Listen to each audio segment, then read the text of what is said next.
यहाँ पर स्टार्ट करते हैं। जैसा कि आप देख रहे हैं विजन है, इसका जो टेस्ट नंबर यहाँ पर 7वां है, ठीक है, टेस्ट नंबर 7 और कोड नंबर इसका है 2068। 2067 में ऑलरेडी करा चुका हूँ, उसके पार्ट 4, तो वो आपका था टेस्ट 6 और पार्ट 4 तक मैं ऑलरेडी वहाँ पर करा चुका हूँ। ठीक है, देखते हैं क्या क्वेश्चन यहाँ पर रहेंगे। जैसे हर बार की तरह मैं अपना देखता हूँ क्या दृष्टिकोण रहेगा, मुझे कैसा आंसर अपना लिखना है। ठीक है, तो स्टार्ट करते हैं क्वेश्चन को। तो यहाँ क्वेश्चन देखते हैं, पहला क्वेश्चन आपका क्या है। तो पहला क्वेश्चन यहाँ पर देखो बोल रहा है ओजोन परत का क्षय करने वाले जो पदार्थ हैं उस पर मॉन्ट्रियल प्रोटोकॉल की जो उपलब्धि है उस पर प्रकाश डालते हुए उनकी सफलता के कारणों का परिचय देना। ठीक है, ये 12.5 नंबर क्वेश्चन है और 250 वर्ड में आपको लिखना है। राइट, तो देखो क्या आपका जो दृष्टिकोण रहेगा, दृष्टिकोण आपका क्या रहेगा। ठीक है, दृष्टिकोण जो आपका रहेगा वो क्या रहेगा। दृष्टिकोण में आपको बनाना है कि पहली बात क्या है, मॉन्ट्रियल जो प्रोटोकॉल है उसके बारे में आप बताएंगे। इंपॉर्टेंट क्वेश्चन है ये, काफ़ी इंपॉर्टेंट क्वेश्चन, फिर से बोल रहा हूँ। ठीक है, तो यहाँ पे पहले इसका आप दृष्टिकोण बनाएंगे पहली बात में। ठीक है, दृष्टिकोण पहली बात में बताएंगे मॉन्ट्रियल प्रोटोकॉल क्या है। सेकंड बात आपको बताना है यहाँ पर मॉन्ट्रियल प्रोटोकॉल की उपलब्धियाँ, जैसे कि यहाँ पर बोल रहे हैं क्या उपलब्धियाँ हैं। सेकंड बात में आप उपलब्धियाँ बताएंगे क्या है। ठीक है, थर्ड पॉइंट में इसकी सफलता के कारण बताएंगे, क्या इसकी सफलता के जो कारण है इस पर चर्चा करेंगे थर्ड पॉइंट में। फोर्थ पॉइंट पे अपना आप निष्कर्ष यहाँ पर डाल देंगे। राइट, तो इस टाइप से आपको पूरा क्वेश्चन लिखना है। तो स्टार्ट करते हैं, आंसर हमको कैसे लिखना है। राइट, तो यहाँ से स्टार्ट करते देखते हैं। तो देखो आपका यहाँ मॉन्ट्रियल प्रोटोकॉल उसके बारे में संक्षिप्त परिचय देंगे, क्या बताएंगे, क्योंकि मॉन्ट्रियल प्रोटोकॉल एक अंतर्राष्ट्रीय संधि है जिसे वर्ष 1987 में मॉन्ट्रियल ने अपनाया था। ठीक है, इसका उद्देश्य उन पदार्थों के उत्पादन और उपयोग को जो विनियमित करना है जो ओजोन के ह्रास जो योगदान करते हैं जिन पे। राइट, ये आप लिखेंगे। उसके बाद हेडिंग डालेंगे मॉन्ट्रियल प्रोटोकॉल की उपलब्धियाँ, क्या उपलब्धियाँ हैं मॉन्ट्रियल प्रोटोकॉल की, ये हेडिंग डालेंगे। उस हेडिंग के अंतर्गत ही लिखेंगे, फर्स्ट हेडिंग अंदर उसमें लिखेंगे सही अर्थों में वैश्विक भागीदारी। ठीक है, ये हेडिंग है। उसके बाद इसमें अंदर लिखें वर्ष 2009 में मॉन्ट्रियल प्रोटोकॉल सार्वभौमिक जो अनुसमर्थन है उसको प्राप्त करने वाली पहली संयुक्त राष्ट्र संधि बन गई है जो ओजोन संरक्षण एवं वैश्विक जो पर्यावरण है उसके संरक्षण है तो विश्व की प्रतिबद्धता को प्रदर्शित करेगी। राइट, ये आपको लिखना है फर्स्ट हेडिंग में।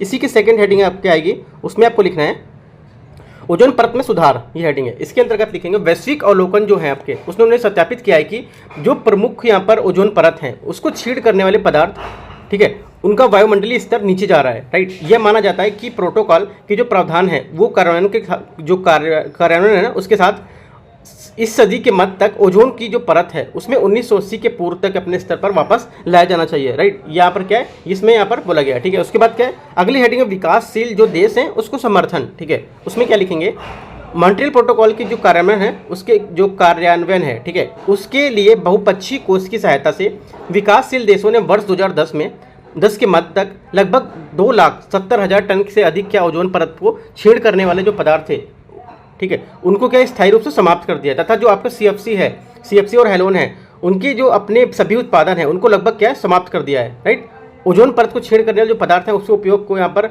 विभिन्न उत्पादन के लिए यहाँ पर उपयोग यहाँ पर किया जाता था। ये आप यहाँ पर पॉइंट अपना दिखाएंगे। उसके बाद अगली हेडिंग इसी में क्या लिख देंगे, इसी में नेक्स्ट हेडिंग आप लिखेंगे,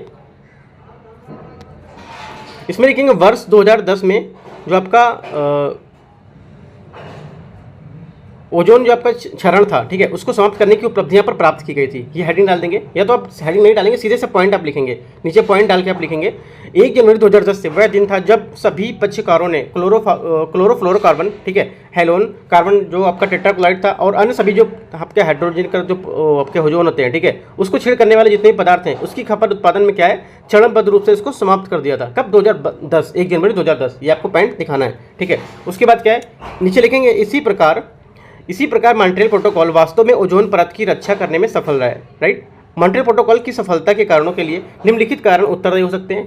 ये निम्नलिखित हैं, क्या कारण है, आपको फर्स्ट हेडिंग डालना है या फर्स्ट पॉइंट डालना है तो उसके हिसाब से लिखना है। सहकारी दृष्टिकोण, ये हेडिंग डालेंगे आप। ठीक है, इसके अंतर्गत लिखेंगे लघु अनौपचारिक समूहों में काफ़ी विचार विमर्श हुआ जिससे विश्वसनीय लोगों के बीच विचारों का वास्तविक आदान प्रदान हुआ। ठीक है, सेकंड बात आप यहाँ पर बताएंगे सिद्धांत आधारित, ये हेडिंग होगी सिद्धांत आधारित। इसमें लिखेंगे जब विकासशील देशों को यहाँ पर चरणबद्ध तरीके से समाप्त, जब ये आपका जो ओजोन जो था क्षरण उसको चरणबद्ध तरीके से समाप्त करने के लिए अधिक समय दिया गया था, तब निवारक सिद्धांत और जो समान परंतु विभेदित थे, ठीक है, उत्तरदायित्व कि उसकी अवधारणा मॉन्ट्रियल प्रोटोकॉल में शामिल नहीं हुई थी। ठीक है, ये आप लिख सकते हैं। अगला पॉइंट यहाँ पर लिखेंगे हेडिंग डाल के नई सूचनाओं को समायोजित करने का लचीलापन, जिसमें इसमें डाल देंगे आप प्रोटोकॉल के जो कठोर नियंत्रण उसको शामिल करने के लिए संशोधन किया गया था। अर्थात क्या नियंत्रण जो सूची है उसको अधिक यहाँ पर ओजोन क्षयकारी पदार्थ को सम्मिलित किया गया था, ठीक है। उसकी जो आंशिक समाप्ति है उसके बजाय पूर्ण समाप्ति सुनिश्चित करना यहाँ पर तय किया गया था। ये पॉइंट आप बता देंगे, ठीक है। उसके बाद अगला पॉइंट बताएंगे संस्थागत समर्थन, ठीक है। संस्थागत समर्थन क्या है? एक विशेषज्ञ एवं स्वतंत्र प्रौद्योगिकी और जो आर्थिक मूल्यांकन है उसके पैनल ने हस्ताक्षरकर्ताओं के जो प्राय जटिल मामले हैं उस पर ठोस और समय समय पर निर्णय लेने की मदद की थी। ये आप यहाँ पर बताएंगे, ठीक है। उसके बाद क्या बताएंगे? अनुपालन प्रक्रिया, इसमें क्या लिखेंगे? इससे क्या है, स्वच्छंद देशों को अनुपालन में वापस लाने में मदद मिलेगी तथा प्राथमिकता दी जाएगी और आवश्यकता होने पर क्या है कुछ अल्पकालिक परियोजनाओं के लिए बहुपक्षीय कोष के संसाधन उपलब्ध कराए जाएंगे, ठीक है। तो ये सब पॉइंट आप यहाँ पर इसमें डाल सकते हैं, ठीक है। बाकी और भी कुछ लेटेस्ट पॉइंट अपना करेंट का रहता है तो वही पॉइंट यहाँ पर अपना ऐड कर सकते हैं, ठीक है। उसके बाद अपने आप निष्कर्ष लिखेंगे। निष्कर्ष में आपको क्या लिखना है? निष्कर्ष में आप लिखेंगे इस प्रकार मॉन्ट्रियल प्रोटोकॉल के लचीले और कुशल दृष्टिकोण ने इसे सफल होने में मदद की है। इसकी गाली समझौते से भी स्पष्ट है कि इसने मॉन्ट्रियल प्रोटोकॉल में संशोधन किया है और हाइड्रोक्लोरोकार्बन है जो HFC उसके चरणबद्ध रूप से यहाँ पर क्या समापन को प्रोटोकॉल उद्देश्य में शामिल कर लिया गया है, ठीक है। शामिल किया गया है। ये आप यहाँ पर पॉइंट को बता के अपना निष्कर्ष बता के आप अपना आंसर खत्म कर देंगे, ठीक है। किस टाइप से आपको यहाँ पर आंसर लिखना रहेगा? सेकेंड यहाँ पे जो आंसर रहेगा आपका उसको देख, यहाँ पे सेकंड क्वेश्चन है नगरीय ऊष्मा द्वीप क्या है, उसके निर्माण हेतु उत्तरदायी कारणों की पहचान करते हेतु इसकी रोकथाम के सहायक उपाय पर चर्चा करना है, ठीक है। तो यहाँ पे क्या है, देखो जल्दी जल्दी में मेरा कुछ वर्ड मिस हो जाता है तो मैं पढ़ रहा हूँ तो आप वो समझ सकते हैं कि मैं क्या बोलना चाहता हूँ, ठीक है। तो आप वो रीड कर सकते हैं क्योंकि देखो इतना मैं अगर थोड़ा सा तेज में नहीं बोलूँगा नहीं करूँगा तो ये 5 आंसर आप कम से कम 40 से 45 मिनट आपको लगेगा समझाने में, राइट। तो मैं कम से कम टाइम सोचता हूँ कि लूँ और ज़्यादा से ज़्यादा आपको जो क्वेश्चन है उसका आपका डिस्कशन करा दूँ, ठीक है। तो सेकंड क्वेश्चन आपका है नगरीय ऊष्मा द्वीप क्या है, ठीक है। पहले आपको जो दृष्टिकोण रहेगा उसमें आप बताएंगे आपका नगरीय जो दृष्टिकोण नगरीय जो ऊष्मा द्वीप है इसके बारे में बताएंगे क्या है ये, है ना, इसकी परिघटना क्या है। सेकंड बात आपको बताना है इसमें कि इसके निर्माण हेतु उत्तरदायी कारण क्या है, इसके कारण क्या है, सेकंड बात में बताएंगे। थर्ड बात में आपको बताना है इसकी रोकथाम करने के लिए क्या उपाय हम कर सकते हैं, ठीक है। ये आप यहाँ पर बता देंगे, ठीक है। उसके बाद अपना निष्कर्ष लगाएंगे। अगला देखते हैं तो हमारा आंसर क्या होता है, देखते हैं, स्टार्ट करते हैं। देखो आंसर में आप लिखेंगे नगरीय ऊष्मा द्वीप क्या है इसके बारे में, ठीक है। जो नगरीय ऊष्मा द्वीप होती है वे नगरीय क्षेत्र हैं जिनका तापमान बाह्य क्षेत्रों की तुलना में अधिक होता है, राइट। प्राकृतिक परिदृश्य जैसे वनों जल निकायों की तुलना में भवन सड़कें व अन्य बुनियादी ढांचे जैसी संरचनाएं सूर्य की गर्मी, है ना, इनको क्या अवशोषित कर पुनः उत्सर्जित करती हैं, राइट। वे नगरीय क्षेत्र जहाँ ये संरचनाएं अत्यधिक केंद्रित होती हैं, जहाँ ये हरियाली सीमित होती हैं, राइट। बाह्य क्षेत्रों की अपेक्षाकृत क्या है, ये तापमान वाले जो क्षेत्र हैं या तापमान वाले द्वीप हैं वहाँ पे ये पाए जाते हैं या द्वीप बन जाते हैं इसके कारण, ठीक है। इसमें ऊर्जा की मांग में वृद्धि होती है, ठीक है। क्या है, ऊर्जा की मांग में वृद्धि होती है और हरित गैसों के उत्सर्जन में भी यहाँ पर वृद्धि होती है। ये आप इतना पॉइंट बता देंगे, राइट। फिर इसके बाद से लिखेंगे नीचे आप जो आपका UHI था, मतलब आपका जो UHI जो आपका नगरीय ऊष्मा द्वीप है, ठीक है। नगरीय ऊष्मा द्वीप को UHI बोलेंगे, अर्बन हीट आइसलैंड, ठीक है। तो यहाँ बोल सकते हैं इसको। तो UHI जो आपका है इसके क्या उत्तरदायी कारक हैं इसके बारे में लिखेंगे। क्या उत्तरदायी कारक हैं आपको फर्स्ट हेडिंग लिखना है मानव जनित ऊष्मा निर्वहन, ठीक है। मानव जनित ऊष्मा निर्वहन, इसमें क्या लिखेंगे, मानव जनित ऊष्मा के स्रोतों में शीतलन और तापमान भवन निर्माण, जो परिवहन है, प्रकाश की व्यवस्था शामिल है। इन स्रोतों में निकलने वाली ऊष्मा चालन संवहन और विकिरण द्वारा नगरीय वातावरण को गर्म करती है। ये आपको फर्स्ट पॉइंट में लिखना है। सेकंड पॉइंट आप यहाँ से लिखेंगे गर्मी का अवशोषण, ठीक है। गर्मी का अवशोषण सेकंड पॉइंट में डालेंगे। उसमें लिखना है सड़कों और पार्किंग स्थल जैसी जो पक्की सतह हैं उसको सौर विकिरण को गर्मी के रूप में अवशोषित करती हैं। चूंकि क्या है, ये सतह अपारगम्य है, यहाँ तक कि जल की जो अफवाह है उसको पौधों की जल निकाय जो वाष्पीकरण है या वाष्पोत्सर्जन है उसके माध्यम से क्या है क्षेत्र को ठंडा करने में ये मदद करते हैं, ठीक है। ये पॉइंट आप यहाँ पे दिखा सकते हैं। उसके बाद क्या लिखेंगे, थर्ड पॉइंट आपको लिखना है शहरी ज्यामिति। देखो जो भी पॉइंट है उसकी वही मैं आपको बता रहा हूँ। जैसे कि आपको मैंने बताया गर्मी का अवशोषण, तो उसके बारे में ही पूरा बताया। शहरी ज्यामिति तो वो भी उसके बारे में भी बता रहा हूँ मैं। तो अपने मन से भी पॉइंट आप क्रिएट कर सकते हैं इसमें, ठीक है। शहरी ज्यामिति जैसे लिखा है तो इसमें आप लिखेंगे भवनों की ऊंचाई और दूरी शहरी संरचनाओं द्वारा प्राप्त एवं उत्सर्जित विकिरण की मात्रा को प्रभावित करती है। कई नगरीय जो क्षेत्र हैं उसमें ऊंची इमारतें सूर्य के प्रकाश के परावर्तन का अवशोषण की तरह सतह यहाँ पर प्रदान करती हैं, ठीक है। जिससे क्या है, शहरी क्षेत्रों में गर्म होने की तीव्रता और बढ़ जाती है, राइट, ठीक है। ऊंची इमारतों में भी क्या है, बाहर निकलने वाले जो विकिरण है उसको रोकती है, ठीक है। तीसरा पॉइंट आपका हो गया। यहाँ से ही क्वेश्चन प्रीलिम्स का बना सकते हैं क्या, यहाँ से क्वेश्चन बना सकता है शहरी क्षेत्र अधिक गर्म क्यों होते हैं जबकि जो गांव होते हैं वहाँ पे जो गांव होते हैं वहाँ के अधिक जो क्षेत्र हैं गर्म नहीं होते। इसी पॉइंट में मैंने आपको बताया, अगर आपने गौर किया होगा तो आपको समझ आ गया होगा, ठीक है। अगला क्वेश्चन पॉइंट हमारा क्या है, चौथा पॉइंट है आपका हरित गृह प्रभाव, ठीक है। हरित गृह प्रभाव क्या है, इसमें देखेंगे कार्बन डाइऑक्साइड और अन्य हरित जो गैसें हैं कंबल की तरह कार्य करती हैं, राइट। ये अवरक्त विकिरण को अवशोषित करती हैं और इसे बाहर जो अंतरिक्ष क्षेत्र है उसमें जाने से रोकती हैं। फोर्थ पॉइंट आपका भी क्लियर हो गया, ठीक है। और पांचवा पॉइंट आपका रहेगा वनस्पति की कमी। वनस्पति की कमी क्या है? नगरीय क्षेत्रों में कम प्राकृतिक वनस्पति छाया और वाष्पोत्सर्जन होने से जो आपके होने वाले प्राकृतिक शीतलन प्रभाव है उसको कम करती है। ठीक है, ये पूरा आपका पांचवा पॉइंट हो गया। ठीक है, तो नगरी है तो नगरी के बारे में आपको पूरा डिस्कस हो रहा है, राइट। तो पांचवा पॉइंट भी आपका क्लियर हो गया। अब उसके बाद हेडिंग डालना है आपको UHI मतलब नगरीय ऊष्मा द्वीप कि निपटने हैं तो क्या उपाय हम कर सकते हैं। ठीक है, ये तो चलो आपके वो थे कि क्या क्या आपके कारण थे, क्या क्या पहचान थे, वो बता दिया। अब क्या क्या हम इसमें उपाय कर सकते हैं। पहला पॉइंट इसमें लिखेंगे हेडिंग के साथ, हेडिंग लिखेंगे प्राकृतिक वायु संचार को बढ़ावा देना, ये हो गया। सेकंड हेडिंग क्या लिखेंगे? उपयुक्त सतही जो सामग्री है उसका उपयोग करना। ठीक है, यह प्राकृतिक वायु संचार को बढ़ावा देना है कि वायु संचार को बढ़ावा देना। तो दूसरा क्या है? सतही सामग्री का उपयोग, जो सतही सामग्री होती हैं उसका उपयोग। ठीक है, सतही सामग्री का उपयोग। तो इसमें क्या लिखेंगे? पहले वाले में आपको लिखना है वायु संचार वाले में, प्राकृतिक वायु संचार सबसे प्रभावी निष्क्रिय शीतलन तकनीकों में से एक है। ये भवनों के द्वारा जो खिड़कियां हैं, ठीक है, द्वार हैं, जो खिड़की हैं, उनमें प्रबल वायु के प्रवेश के लिए व्यवस्थित करके सुगम वायु प्रवाह हेतु यहाँ पर हवादार, छायादार या पर्याप्त अंतराल के वन यहाँ पर अभिविन्यास का निर्माण करके किया जा सकता है। पहला पॉइंट आपका क्लियर हो गया। ठीक है, सेकंड पॉइंट यहाँ से आपका होगा सतही जो आपकी सामग्री है उसमें क्या आएगा? इसमें लिखेंगे आप सरफेस एल्बिडो में वृद्धि का भवन की जो ऊर्जा है उसमें संतुलन पर क्या है प्रत्यक्ष प्रभाव पड़ेगा। ठीक है, और क्या है? सौर विकिरण के लिए यहाँ पर उच्च एल्बिडो सूचकांक वाली सतह पर सामग्री आवरण बनाकर शहरी जो संरचना है उसके माध्यम से अवशोषित ऊर्जा की मात्रा को यहाँ पर कम करती है। ठीक है, इसको क्या है? शीतल भी रखती है, मतलब ठंडा भी रखती है, राइट। देखो कुछ वर्ड मेरा मिस हो जा रहा है, वो थोड़ा सा जल्दी बोलने के चक्कर मिस हो रहा है। ठीक है, तो थोड़ा सा आप समझिएगा कि मैं क्या बोलना चाह रहा हूँ, बाकी मैं आपको क्लियर कर देता हूँ। ठीक है, तो क्या है? अवशोषित, मैं संरचना पढ़ रहा था उसको, तो अवशोषित मुझे लिखा हुआ था। ठीक है, तो अवशोषित ऊर्जा की मात्रा को कम करती है और सतह को शीतल रखती है। ठीक है, जो सतह होती है उसको ठंडा रखती है, राइट। ये पॉइंट आप यहाँ पर इसको दिखा देंगे। ठीक है, उसके बाद तीसरा पॉइंट आपको क्या लिखना है? तीसरा पॉइंट आपको लिखना है इसमें डामर के बजाय सफ़ेद पत्थर या ईंट के फर्श का प्रयोग करना। ये भी आपका काफ़ी अच्छा पॉइंट है। ठीक है, ये भी पॉइंट आप खुद से भी बता सकते हैं, क्योंकि जो डामर का तापमान है वो कितना होता है? 63 डिग्री सेंटीग्रेड। ठीक है, 63 डिग्री सेंटीग्रेड होता है, तक पहुंच सकता है। और जबकि जो सफ़ेद पत्थर या ईंट होती है उसका तापमान कितना है?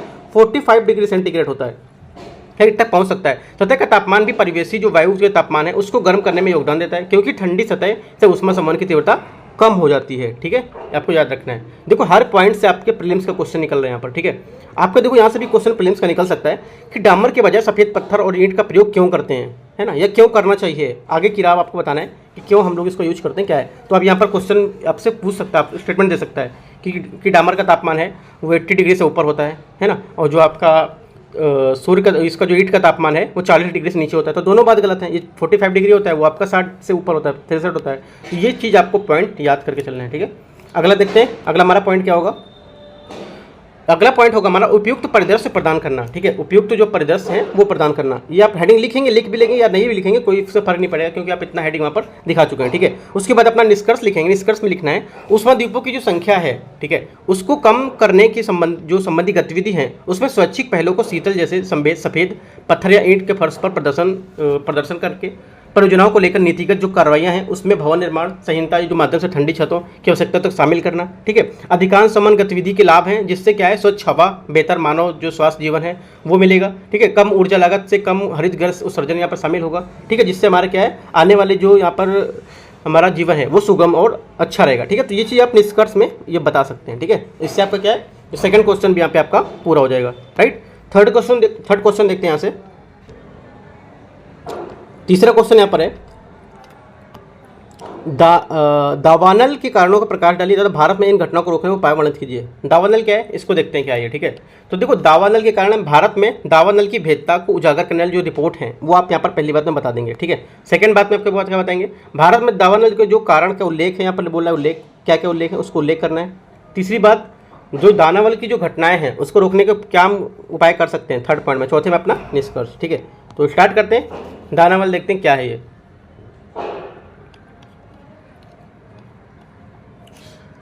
देखो आपको आंसर स्टार्ट करना है कहाँ से? भारत वन सर्वेक्षण रिपोर्ट 2021 की जो भी रिपोर्ट आई है, ठीक है, वहाँ से आपको क्वेश्चन स्टार्ट करना है ये। ठीक है, यहाँ से क्वेश्चन स्टार्ट करेंगे।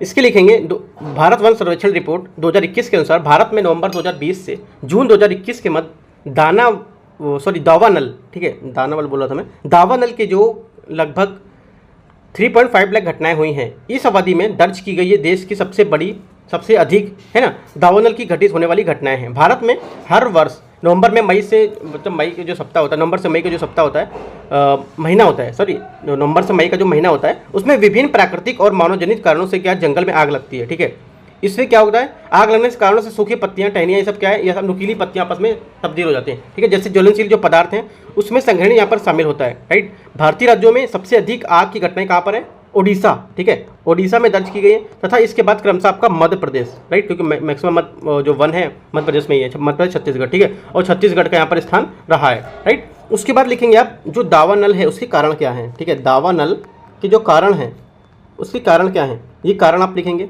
कारण में लिखेंगे 95%। ठीक है, 95% जो आपकी अधिक जो दावानल की घटनाएं हैं या तो लापरवाही मानव द्वारा या अनजाने में घटित हो जाती हैं। शेष दावानल के कारण प्राकृतिक हैं, बाकी शेष आपके प्राकृतिक होते हैं। क्योंकि 95% क्या हम लोगों की गलती से ही होती हैं, जो 5% है वो आपकी प्राकृतिक होती हैं। तो क्या क्या प्राकृतिक होती हैं, तो प्राकृतिक कारण आप लिखेंगे, प्राकृतिक कारण। ठीक है, प्राकृतिक कारण, इसमें क्या लिखना है आपको, इसमें आपको लिखना है प्राकृतिक कारण में, इसी में फर्स्ट पॉइंट डालना है। फर्स्ट पॉइंट के अंदर लिखना है बढ़ता वायुमंडल जो तापमान है आपका। ठीक है, शुष्क काल की जो अवधि है और मृदा का जो वातावरण है उसमें तीव्र आर्द्रता जैसी जलवायु परिस्थितियां जो आपकी दावानल है उसमें हेतु या अनुकूलन परिस्थितियों की निर्माण करती है। फर्स्ट पॉइंट में लिखना है। सेकंड पॉइंट आपको डालना है बिजली ज्वालामुखी विस्फोट से जंगल में आग लग सकती है, सेकंड पॉइंट। थर्ड पॉइंट पे लिखना है दावानल के जो अन्य कारण है उसमें हवा के जो उच्च वेग है उसके कारण क्या है, बांस के जो घर्षण है उसमें लुढ़कते हुए पत्थर यहाँ पर इसमें शामिल होते हैं, क्या, जिससे आपका परिणाम स्वरूप चिंगारी निकलती है और इससे क्या आग यहाँ पर पैदा हो सकती है। ठीक है, तो आपके 3 पॉइंट ये हो गए।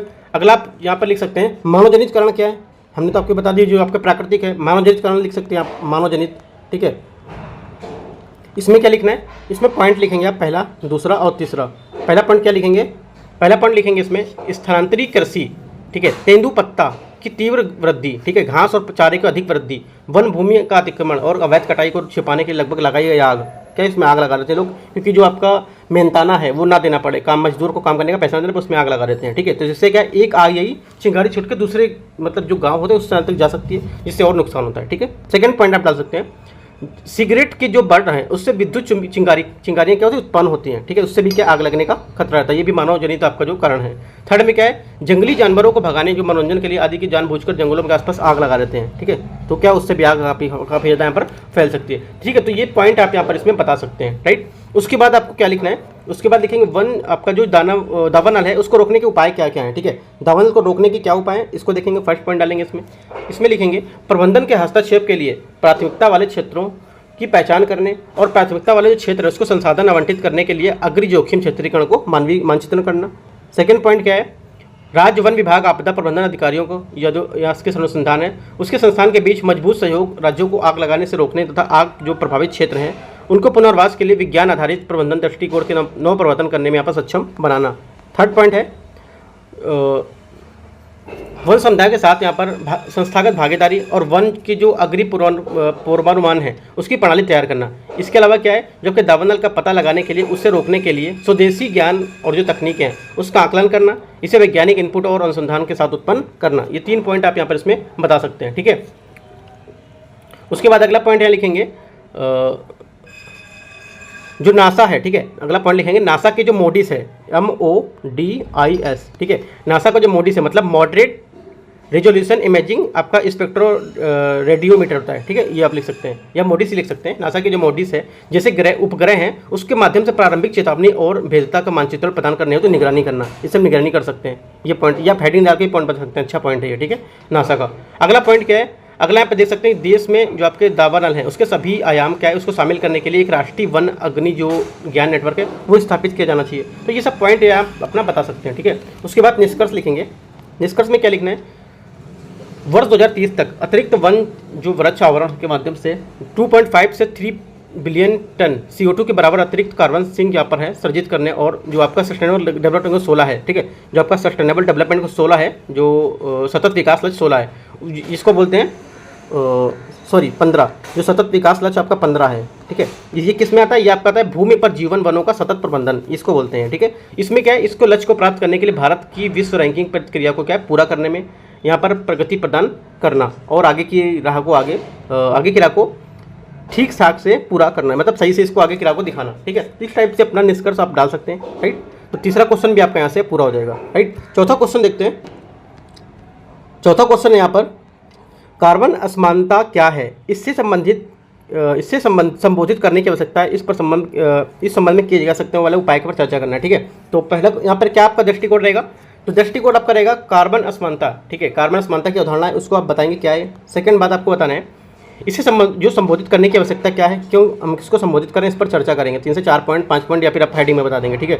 अगला बताएंगे तीसरा पॉइंट, इसके जो समाधान है, इसके क्या उपाय कर सकते हैं, वो समाधान के उपाय करने वाले कारक आपको बताना है। उसके बाद अपना निष्कर्ष डालना चौथे में। तो स्टार्ट करते हैं आंसर को। आंसर स्टार्ट करेंगे, लिखेंगे कार्बन असमानता विश्व में कार्बन उत्सर्जन के अत्यधिक असमान वितरण की घटना को संदर्भित करता है। कार्बन असमानता आज देश के भीतर विद्यमान होने के कारण, ठीक है, देश के मध्य भी विद्यमान है। जैसा कि आपका जो विश्व असमानता जो रिपोर्ट है WIR 2022, उसके निष्कर्षों में यहाँ पर बताता है कि जो आपके राष्ट्र हैं उसके बीच कार्बन असमानता, कुछ विकसित देश जैसे कि वैश्विक स्तर पर क्या उत्सर्जन CO2 के बड़े हिस्से के लिए यहाँ पर वास्तव में उत्तरदायी होते हैं, ठीक है।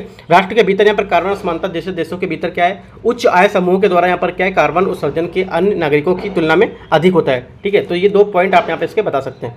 अगला हेडिंग लिखेंगे आप यहाँ पर, अगला लिखेंगे हेडिंग में कार्बन असमानता को संबोधित करने की आवश्यकता, क्या आवश्यकता है, इसके अंदर पहला पॉइंट लिखेंगे हेडिंग में, निर्धारित लक्ष्यों को प्राप्त करने के लिए।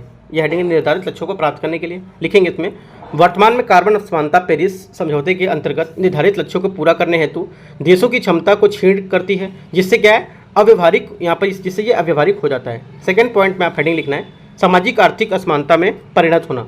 इसमें लिखेंगे वैश्विक कार्बन बजट तीव्रता से समाप्त हो रहा है, ठीक है, जिसका उपयोग सभी मानव के एक सभ्य जीवन के स्तर पर उपलब्ध करवाने के लिए स्थान और विश्व के जो समृद्ध लोग हैं उसमें अल्पसंख्यक समूह की खपत का विस्तार करने के लिए इसको किया जा रहा है, राइट। ये पॉइंट आप लिखेंगे। थर्ड पॉइंट आपको लिखना है, थर्ड पॉइंट हेडिंग में ही लिखना है आपको, असमान समाजों में मानक जलवायु और उपजाऊ उपाय और तर्कसंगत क्या है, ठीक है, यह हेडिंग है। इसमें लिखेंगे पिछले दशकों में विशेष रूप से कार्बन और ऊर्जा के जो यहाँ पर कर हैं, ठीक है, ऊर्जा के कर हैं, उसके माध्यम से कम आय वाले उपभोक्ताओं और जो यहाँ पर जलवायु नीति है उसको समान रूप से क्या वहन किया जाना, राइट, ये आप लिखेंगे। अगला पॉइंट क्या है हेडिंग में, अगला पॉइंट लिखेंगे बहुपक्षीय जो मंच हैं, ठीक है, उसमें भारत के पक्ष को मजबूती प्रदान करना, ये काफ़ी इंपॉर्टेंट पॉइंट है। इसमें लिखेंगे आप भारत विकासशील देश के लिए पर्याप्त समय सीमा प्रदान करने के समर्थक रहा है। साथ ही हमारा देश ऐतिहासिक उत्तरदायित्वों के आधार पर जलवायु अनुकूलन तथा शमन के लिए वित्तीय सहायता के साथ साथ एक निष्पक्ष और न्याय संगत संक्रमण के पक्षधर रहा है। ये आप अपना पॉइंट बता देंगे, ठीक है। उसके बाद आपको हेडिंग डालना है कार्बन असमानता से निपटने के संबंधित उपाय, क्या क्या उपाय हैं, कार्बन असमानता संबंधित निपटने के उपाय, ठीक है। उससे उपाय लिखेंगे। पहला क्या लिखेंगे, पहला आप लिखेंगे व्यवस्थित मूल्यांकन। इसमें लिखेंगे सार्वजनिक प्राधिकरणों द्वारा जलवायु नीति के जो लाभार्थी हैं और गैर लाभार्थी हैं उनको व्यवस्थित मूल्यांकन के साथ देश के भीतर व्यक्तिगत उत्सर्जन की उचित ट्रैकिंग की जानी चाहिए। थर्ड पॉइंट लिखेंगे, सेकंड पॉइंट या थर्ड पॉइंट जो भी है, उसमें लिखेंगे प्रदूषण और जीवाश्म गतिविधि में निवेश लक्षित करने वाले नीतिगत साधन, क्या क्या साधन है, इसमें लिखेंगे अंदर प्रदूषणकारी गतिविधियों के स्वामित्व पर प्रगतिशील संपत्ति के कर, ठीक है, उसके अधिरोपण से जो विनिमय की प्रक्रिया है उसको तीव्र बनाया जा सकता है, जिससे क्या सर्वाधिक जो संपन्न वर्ग हैं उसके द्वारा उत्पन्न प्रदूषण स्तर में कमी आएगी, ठीक है। अगला पॉइंट दिखा सकते हैं वैश्विक कार्बन प्रोत्साहन, ये हेडिंग है। इसका लिखेंगे प्रत्येक देश जो प्रति व्यक्ति लगभग 5 टन वैश्विक औसत यहाँ पर जो होता है उससे अधिक उत्सर्जन करता है, उसे वैश्विक कार्बन प्रोत्साहन कोष के वार्षिक अंतर्गत भुगतान करना चाहिए। ये आप यहाँ पर पॉइंट लिख सकते हैं, ठीक है। तो इस टाइप से अपना यहाँ पे पूरा पॉइंट लिख सकते हैं। ये भी आप दिखा सकते हैं, इसमें अपना जो निष्कर्ष रहेगा वहाँ पर निष्कर्ष में लिखेंगे 1.5 डिग्री सेंटीग्रेड, ठीक है, 1.5 डिग्री सेंटीग्रेड पेरिस लक्ष्य को प्राप्त करने के लिए चरम असमानता से निपटना और विश्व सर्वाधिक समृद्ध जो वर्ग है उसकी खपत तथा विशेष हमारा जो संबंधित निवेश रहता है उससे संबंधित जो अत्यधिक उत्सर्जन है उसको लक्षित करना या महत्वपूर्ण ढंग से करना, ताकि क्या है कार्बन असमानता को संबोधित किया जा सके, राइट। यहाँ पे आपका फोर्थ आंसर भी पूरा हो जाता है, ठीक है। अगला देखते हैं 5वां नंबर क्वेश्चन क्या है। 5वां नंबर क्वेश्चन है तटीय सुभेद्यता सूचकांक के महत्व को स्पष्ट करते हुए भारत में तटीय सुभेद्यता के प्रति लचीलेपन को बढ़ाने के लिए की गए पहलों को सूचीबद्ध करना है, ठीक है। तो पहला आपका क्या लिखना है, तो जो दृष्टिकोण रहता है, दृष्टिकोण में लिखेंगे तटीय सुभेद्यता सूचकांक CVI के बारे में। आप CVI जो होता है तटीय विशेषता सूचकांक, ठीक है, जो आपका कोस्टल वल्नरेबिलिटी इंडेक्स होता है, ठीक है, CVI। तो इसके बारे में आप बताएंगे तटीय सुभेद्यता सूचकांक क्या है, इसके बारे में लिखेंगे। सेकंड पॉइंट आपको बताएंगे यहाँ तटीय सुभेद्यता सूचकांक के महत्व पर प्रकाश डालें, क्या महत्व है इसका। थर्ड बात क्या है, भारत में तटीय सुभेद्यता के प्रति लचीलापन बढ़ाने के लिए क्या यहाँ पर पहल की गई वो बताएंगे और चौथे में अपना निष्कर्ष डाल देंगे। ठीक है, तो स्टार्ट करते हैं आंसर को। आंसर हमारा क्या है, देखो जो आपका तटीय सुभेद्यता सूचकांक है, ठीक है, जो आपका कोस्टल वल्नरेबिलिटी इंडेक्स है, उसको क्या लिखेंगे, इसमें लिखेंगे हाल ही में भारतीय राष्ट्रीय महासागर सूचना जो सेवा केंद्र है उसने संपूर्ण भारतीय तट पर एक तटीय सुभेद्यता सूचकांक CBI तैयार किया है। CBI मतलब ये आपका तटीय सुभेद्यता सूचकांक तैयार किया है। ये भारतीय तटों के लिए भौतिक और भूवैज्ञानिक मापदंडों के आधार पर भविष्य में समुद्र के स्तर पर वृद्धि के कारण तटीय जोखिमों को निर्धारित करता है। साथ ही क्या है, तटीय सुभेद्यता सूचकांक ज्वारी जो आपकी विस्तार हैं या ऊंचाई की लहर हैं, ठीक है, जो लहरें आती हैं उनकी ऊंचाई, या तटीय जो ढलान है या आपका तटीय ऊंचाई है, ये तटीय परिवर्तन है, तो ये सब क्या है, इसमें आने वाली जो यहाँ पर दर जैसी मापदंड है उसको यहाँ पर उपयोग करते हैं। ठीक है, ये आप पॉइंट बता देंगे। उसके बाद हेडिंग लिखेंगे नीचे, तटीय सुभेद्यता सूचकांक का महत्व क्या है। तटीय सुभेद्यता सूचकांक का महत्व, ये हेडिंग है। इसमें लिखेंगे ये निम्नलिखित कारकों को संबोधित करते हुए तटीय आपदा प्रबंधन और तटीय समुदायों को प्रत्यास्थ बनाने के में मदद करता है। ठीक है, फर्स्ट पॉइंट आप लिखेंगे। सेकंड पॉइंट क्या लिखेंगे, इसी में लिखना है सतत विकास। सतत विकास के अंतर्गत लिखेंगे वैश्विक जलवायु परिवर्तन और मानवीय हस्तक्षेप जैसे कई कारणों से भारतीय तट खतरे में है। यह तटीय पारिस्थितिकी तंत्र के लिए योजना बनाने और स्थिर उच्च उत्पादकता बनाए रखने के लिए मदद करेगा। ठीक है, सेकंड पॉइंट बता देंगे। थर्ड पॉइंट बताएंगे आप जलवायु सुभेद्यता। ठीक है, जलवायु सुभेद्यता, इसमें लिखेंगे भारतीय तटों पर समुद्र के जो स्तर में लगातार क्या वृद्धि हो रही है, जिससे समुद्र जो तटीय क्षण है उसमें क्या है, भूमि की क्षति हो रही है, इससे भूमि की क्षति होगी तथा जिसके कारण स्थानीय लोगों में आजीविका और आवास भी संकट में आ जाएगा। ठीक है, अगला क्या, दीर्घकालीन विस्थापन। ठीक है, अगला पॉइंट है दीर्घकालीन विस्थापन। इसमें आपको लिखना है भारत की 26% से अधिक आबादी तट रेखा से 100 किलोमीटर के दायरे में निवास करती है। समुद्र के स्तर में वृद्धि और बाढ़ के कारण ये क्या, समुद्र तटीय के जो शहर हैं उसकी ओर यहाँ पर स्थानांतरित हो जाते हैं, जिससे क्या है, जिससे इनकी जो स्थानांतरण में क्या वृद्धि हो जाती है, ये सब दूर चले जाते हैं। ठीक है, काफ़ी ज़्यादा यहाँ से हट जाते हैं। राइट, अगला क्या आपका पॉइंट, अगला यहाँ पे हेडिंग डालेंगे, मेन हेडिंग डालेंगे यहाँ पर, तटीय सुभेद्यता के प्रति लचीलापन बढ़ाने के लिए की गई पहलें क्या क्या हैं। ठीक है, क्या क्या पहले हैं वो।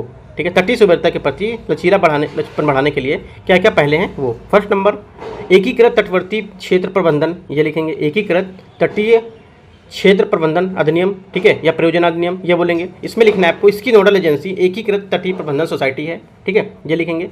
उसके बाद इसी में पॉइंट लिखेंगे नीचे, राष्ट्रीय स्तर पर इसका उद्देश्य तटीय क्षेत्र प्रबंधन मार्गदर्शन और जो समन्वय है उसके लिए उपयुक्त राष्ट्रीय संस्थागत संरचना की स्थापना या समर्थन करना होता है। ठीक है, ये पॉइंट लिखेंगे। इसके बाद अगली हेडिंग डालेंगे नीचे, तटीय और महासागर जो आपकी संसाधन है उसमें सुधार। ठीक है, ये लास्ट हेडिंग आपकी रहेगी इसमें, इस क्वेश्चन में, तटीय और महासागर संसाधन में दक्षता में सुधार। ठीक है, क्या सुधार है, इसके पहला पॉइंट लिखेंगे, वर्ष 2020 में विश्व बैंक ने भारत को अपने तटीय संसाधन में वृद्धि करने, ठीक है, तथा तटीय आबादी वाले जो प्रदूषण हैं, भूक्षरण है, उसमें समुद्र स्तर में वृद्धि की जो संरक्षित है उसको यहाँ पर तटीय समुदाय के लिए आजीविका को सुधार करने के लिए यहाँ पर $400 मिलियन का बहुपक्षीय यहाँ पर वित्त कोष को मंजूरी प्रदान की थी। ठीक है, सेकंड पॉइंट बताएंगे, इस जो बहुस्तरीय दृष्टिकोण है, ये बहुस्तरीय जो दृष्टिकोण है, इसके पहले चरण में $180 मिलियन की धनराशि यहाँ पर प्रदान की जाएगी। थर्ड पॉइंट है, प्रथम चरण में क्या होगा, ये तटीय जो महासागर संसाधन दक्षता सुधार है, इसमें 8 तटीय राज्य हैं, जैसे कि आंध्र प्रदेश, गुजरात, गोवा, कर्नाटक, केरल, ओडिशा, तमिलनाडु, पश्चिम बंगाल। ठीक है, और 3 आपके तटीय संघराज क्षेत्र जैसे दमन दीव, ठीक है, लक्षद्वीप और आपका पांडुचेरी, ये क्या है, इसमें शामिल होंगे या सम्मिलित होंगे। ठीक है, ये आपको पॉइंट जरूर दिखाना जिसमें आपके सभी राज्य लिखे हुए हैं। राइट, तो यहाँ से आपका क्या ये पूरा होगा। उसके बाद अपना निष्कर्ष लिखेंगे। निष्कर्ष में लिखना है, भारत के तटीय क्षेत्र जलवायु परिवर्तन से प्रभावित होने वाले जो क्षेत्र हैं उसकी अग्रिम पंक्ति में है। ठीक है, तथा समुद्र स्तर में तीव्र वृद्धि, क्षरण और उष्णकटिबंधीय तूफान एवं चक्रवात जैसी जो प्राकृतिक आपदाएं हैं उसका सामना कर रहे हैं। इस संदर्भ में तटीय सुभेद्यता सूचकांक तटीय क्षेत्रों को किसी भी मानव जनित या प्राकृतिक सुभेद्यता के प्रति प्रस्थान बनाने के लिए नीति निर्माण की यहाँ पर आवश्यकता हो सकती है और इसका सुधार करने की भी आवश्यकता है। ठीक है, या अपने मन से भी आप इतना कुछ निष्कर्ष अपने इतना रीड करने के बाद, इतना समझने के बाद अपने आप से भी निष्कर्ष यहाँ पर लिख सकते हैं। ठीक है, तो 5 क्वेश्चन आपके यहाँ से पूरे हो गए। एक बार मैं छठा क्वेश्चन दिखा देता हूँ क्या है, तो कल फिर मैं छठे क्वेश्चन को देखो। छठवां क्वेश्चन यहाँ पे दिया हुआ है, जल की कमी और जल दबाव की किस प्रकार भिन्न है, भारत में जल दबाव के मुद्दे पर प्रकाश डालते हुए दूर करने के उपाय बताना है। ठीक है, तो आपको यहाँ से प्रैक्टिस करना है कि क्या हमें इसको लिखना चाहिए। ठीक है, तो देखो ज़्यादा से ज़्यादा लोग आंसर यहाँ पे लिख के शेयर करते हैं। आप भी जो आंसर रहता है अपना लिख के शेयर कीजिए, कि जैसा भी आंसर लिख पाते हैं, गलत लिखते हैं सही लिखते हैं वो देंगे। आप देखो जब भी स्टार्ट करेंगे तो गलत होगा ही। ठीक है, गलत नहीं होगा तो सही भी नहीं होगा। जब तक गलत नहीं करेंगे तो आपको पता नहीं चलेगा मैं क्या गलत कर रहा हूँ क्या सही कर रहा हूँ। ठीक है, तो आप जितना हो सकता है आंसर को शेयर कीजिए। ठीक है, आंसर भेजिए, मैं आपका आंसर यहाँ पर जो चेक करके मैं आपको रिटर्न वापस करता हूँ। ठीक है, तो कोई डाउट रहता है आप नीचे कमेंट में पूछ सकते हैं। 6 नंबर क्वेश्चन और जो 7वां पेपर है पार्ट 2 में कल डिस्कस करता हूँ। Right, all the best, thank you.